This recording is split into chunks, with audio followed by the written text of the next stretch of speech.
Here you go, it's morning of day 3. Just look at this view. Unbelievable. So we had a rest day in Namche Bazaar. It's such a beautiful place. Got to chill out, meet some of the locals. The lads just went out, did a bit of parkour, a bit of movement, a bit of free running, and I just kind of rested my legs and filmed some stuff for social media for some of the sponsors that helped us on the trip. Big up to our friends at Trek Bar for supplying us with an endless supply of protein. Messed that up. It's just because I wanted to get the trick, but Everest is right there and we're nearly there, look. That's alright, I don't know. Yeah, that was awesome. But aside from having a day off and chilling out and meeting some of the locals, we actually got to see Mount Everest for the first time. I'll zoom in. That is Mount Everest. First time on the trip we get to see it. Look at this view, it's absolutely incredible. Still a long way to go, but the mountain is in sight. Seeing Mount Everest for the first time was just incredible. It's just an amazing sight, and there were a couple of posters, one in particular of Tenzing and Hillary when they first got to the summit of Mount Everest, and even though we weren't going to the summit, I felt that we were making history with what we were doing with the football, and I just couldn't stop looking at this picture and just seeing the determination and what they'd accomplished with very primitive equipment. It just kept me going and gave me energy for day 4.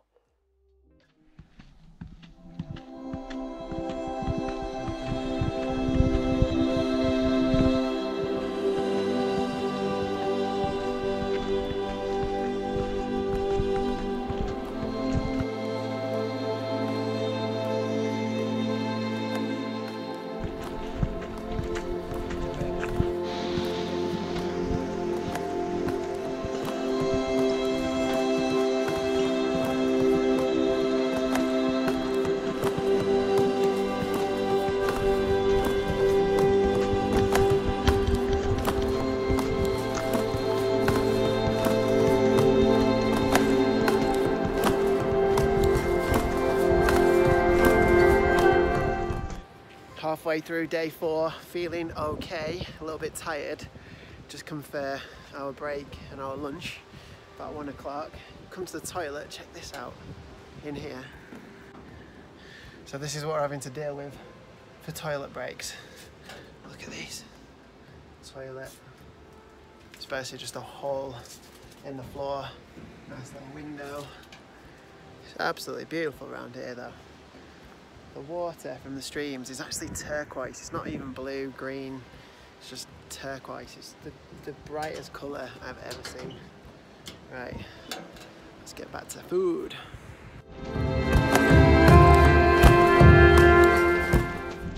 So how do you find this road in comparison to the past few days? Not too bad. There's still a few rocks on the way, but what helps me is it's quite sandy, which means it's soft under my feet. So yesterday I was in agony kicking the ball, especially on my left foot. Every time I put a sole of my foot down, it was just extreme pain because I'm basically pounding my sole of my foot down. So this is really soft, so much better. Yeah. In all honesty, I found the 4th day extremely hard. The terrain was changing all the time. It was a lot more rocky. There was a lot more hills. There were so many bridges which were quite difficult because the wind was just horrendous. It would go from being quite still to a very strong crosswind, and obviously when you're trying to control a ball, it doesn't really help. But the one thing that threw me was my perception of time. Each day we went through so many different weather fronts. One minute it'll be cold, then it'd be sunny, then it'd be windy, then we'd get snow. And it just threw you. You just didn't know where you were and what you were doing, and you'd question your sanity sometimes because we were covering quite a lot of mileage each day, and it was incredibly tiring.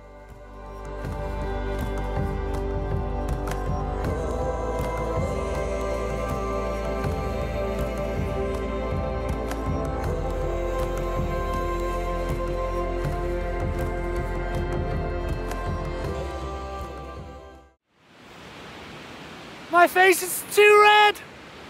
It's pretty cool. I look like a tomato, baby. Today, but this is our room for the night. A couple of beds, sleeping bags, and all our kit is right below there. And there's no heating in here, it's freezing. I've got 4 layers on. But tonight, get the hat on, sleeping bag in. As we get higher, the colder it gets, and actually the harder it is to sleep. So I want to get as much sleep in as possible, so that when I am going up the mountain, I've got as much energy as possible. So far, so good. Today is very biggest festival in Nepal. It's called a good festival. It's called Holi. Holi festival, yeah. Oh, yeah. I experienced the Holi festival. Yeah. Warm up. This is all I'm doing to warm up, to preserve my energy. A few kicks of the ball. So interestingly enough, I've had to adapt the ball a little bit because the altitude, it's gone like so hard. So when I was kicking the ball, it just felt like a rock. So yesterday, especially my left foot, just every time I kicked it, it was hurting. So I'm just trying to get used to the ball. So I think for some weird reason, the higher we get, the ball seems to get harder. So I think that's a mixture of altitude and the cold. Now that you've let it down, how does it feel in comparison to yesterday? It feels like normal again, yeah. Like you can still feel there's a slight give to it, which is how I like it. But this morning it was like there was no give whatsoever. It was like kicking a rock, which for what I need to do isn't really ideal.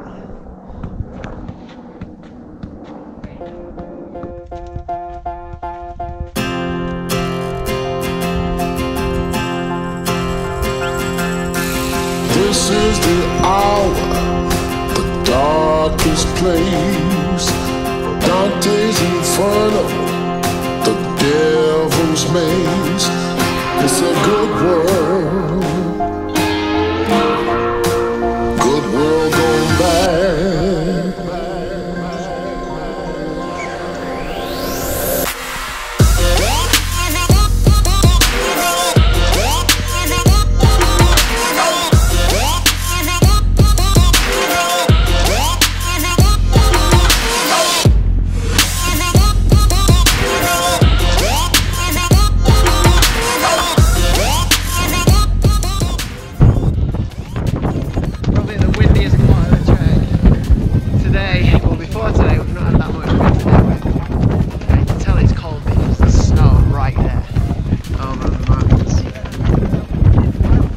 Everest is behind us, can't see it at the minute because we're quite close to the other mountains. It's been a short today, but equally as hard because we've travelled up quite a lot. So we're now over 4,000 metres, which is actually, I'd say we're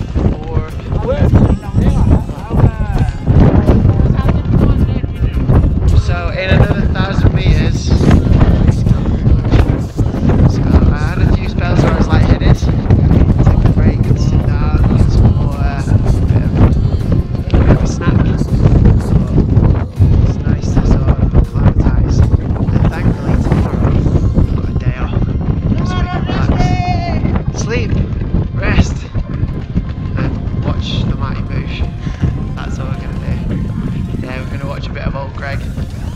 Without the Baileys now, obviously. Maybe on the way back. Galama! Top shop! Top shop! Top shop! Top shop! Go ahead. Top shop! Top shop! Top shop!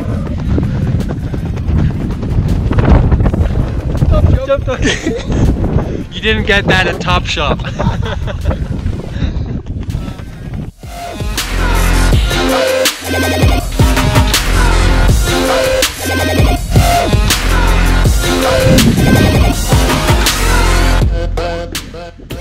The steps continue, by the way, after that door. I said I'd show you football trials.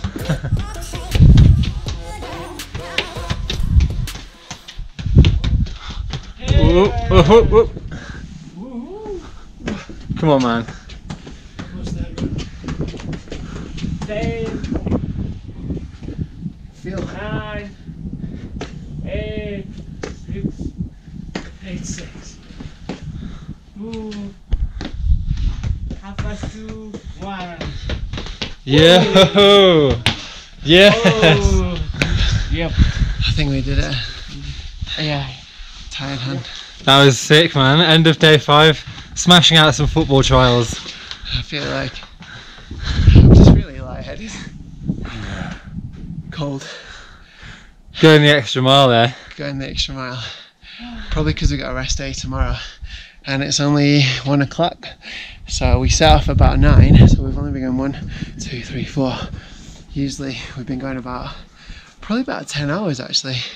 We've been going all the way from breakfast, had a lunch break and then into dinner. Now we can have dinner, relax, chill out, breathe and get to bed ready for tomorrow. Let's go. Roger.